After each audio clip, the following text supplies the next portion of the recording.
Assalamualaikum warahmatullahi wabarakatuh. Perkenalkan, nama saya Naswa Fitra Lamdu. Dalam kesempatan ini, saya ingin berbagi sebuah kisah inspiratif tentang keajaiban sedekah. Cerita ini bukan sekadar dongeng, tetapi sebuah pelajaran berharga tentang bagaimana kebaikan yang kita berikan dengan ikhlas akan kembali kepada kita dengan cara yang tidak terduga. Kisah ini bercerita tentang seorang penjual roti bernama Ahmad. Meskipun hidupnya sederhana dan usahanya sering mengalami kesulitan, ia tidak pernah berhenti berbagi dengan sesama. Hingga suatu hari, ujian besar datang dalam hidupnya, membuatnya hampir kehilangan segalanya. Namun, karena keteguhan hatinya dalam bersedekah, Allah menunjukkan keajaiban yang mengubah hidupnya selamanya. Mari kita simak bersama kisah ini. Semoga dapat menjadi inspirasi bagi kita semua untuk terus menebar kebaikan tanpa ragu. Keajaiban sedekah. Kisah seorang penjual roti. Di sebuah kota kecil yang ramai, hiduplah seorang penjual roti bernama Ahmad. Ia adalah pria sederhana, pekerja keras, dan dikenal memiliki hati yang dermawan.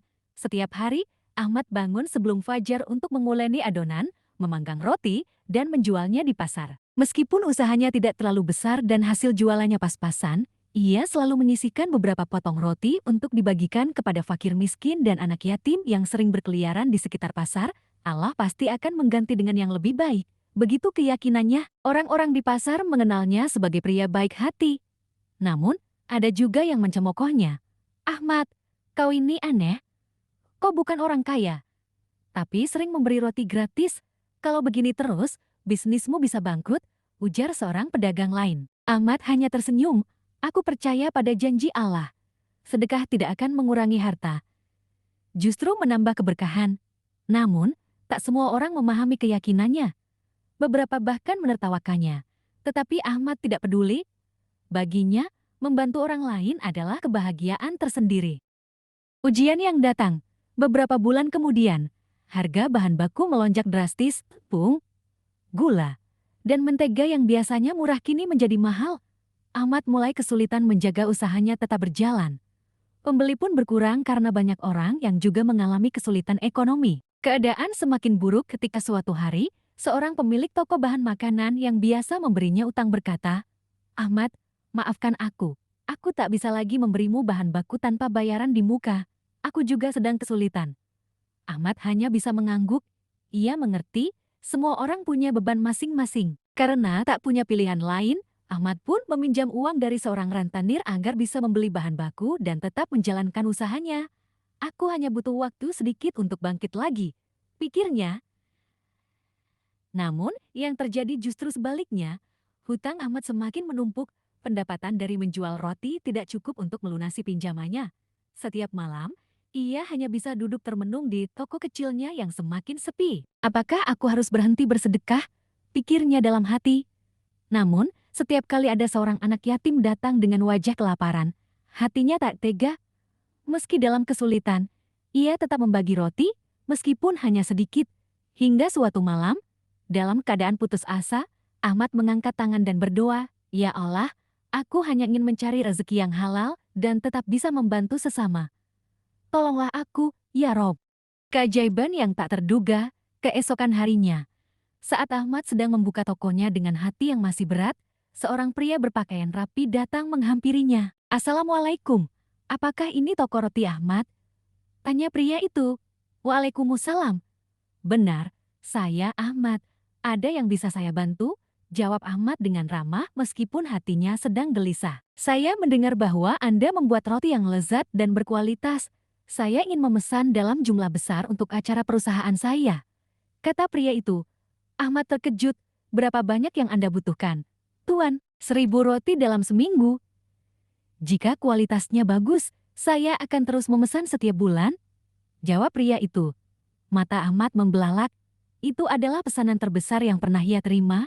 Dengan pesanan ini, ia bisa melunasi hutangnya dan mengembangkan usahanya. Setelah berbincang lebih lanjut, Ahmad akhirnya tahu bahwa pria itu adalah seorang pengusaha kaya yang baru saja pindah ke kota tersebut. Pengusaha itu mendengar dari orang-orang bahwa Ahmad adalah seorang penjual roti yang baik hati dan suka bersedekah. Karena itulah, ia ingin membantunya dengan cara yang tak disangka-sangka. Berkah yang terus mengalir. Dalam beberapa bulan, usaha Ahmad berkembang pesat.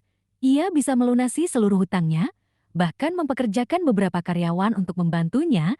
Ia juga bisa membeli peralatan baru yang lebih canggih untuk meningkatkan produksi rotinya. Namun, yang paling penting bagi Ahmad bukanlah keberhasilan usahanya, melainkan keyakinannya bahwa Allah tidak pernah mengecewakan hambanya yang bersedekah dengan ikhlas. Suatu hari, seorang pemuda miskin yang sering menerima roti gratis dari Ahmad berkata, "Pak Ahmad, saya selalu berdoa agar Allah membalas kebaikan Anda. Saya senang melihat toko ini semakin sukses." Ahmad tersenyum. Doa orang-orang yang pernah kubantu mungkin adalah salah satu alasan mengapa Allah menolongku. Maka, selagi bisa, kita harus terus membantu sesama. Sejak saat itu, Ahmad tidak hanya menyedekahkan roti seperti biasa, tetapi juga mendirikan dapur umum untuk fakir miskin. Ia percaya bahwa semakin banyak ia memberi, semakin besar berkah yang akan Allah berikan. Kini, toko rotinya tidak hanya terkenal di kota kecil itu, tetapi juga mulai menerima pesanan dari luar daerah. Ahmad pun semakin yakin dengan firman Allah dalam Al-Quran. Perumpamaan nafkah yang dikeluarkan oleh orang-orang yang menafkahkan hartanya di jalan Allah adalah serupa dengan sebutir benih yang menumbuhkan 7 butir, pada tiap-tiap butir terdapat 100 biji. Allah melipat gandakan bagi siapa yang Dia kehendaki. Dan Allah Maha luas karunia-Nya lagi Maha mengetahui. QS Al-Baqarah 261. Ia telah merasakan sendiri bahwa sedekah bukan hanya membawa keberkahan, tetapi juga menjadi jalan untuk mendekatkan diri kepada Allah. Tamat. Semoga kisah ini menjadi pengingat bagi kita semua bahwa setiap kebaikan yang kita berikan dengan ikhlas tidak akan pernah sia-sia. Allah Maha melihat dan Maha membalas setiap amal hambanya dengan cara yang tak terduga. Mari kita jadikan sedekah sebagai bagian dari hidup kita, bukan hanya untuk membantu sesama, tetapi juga sebagai investasi keberkahan di dunia dan akhirat, karena sesungguhnya, harta yang kita sedekahkan tidaklah berkurang, melainkan bertambah dengan keberkahan yang melimpah. Terima kasih telah menonton kisah ini. Semoga bermanfaat dan menginspirasi kita semua untuk semakin gemar bersedekah. Wassalamualaikum warahmatullahi wabarakatuh.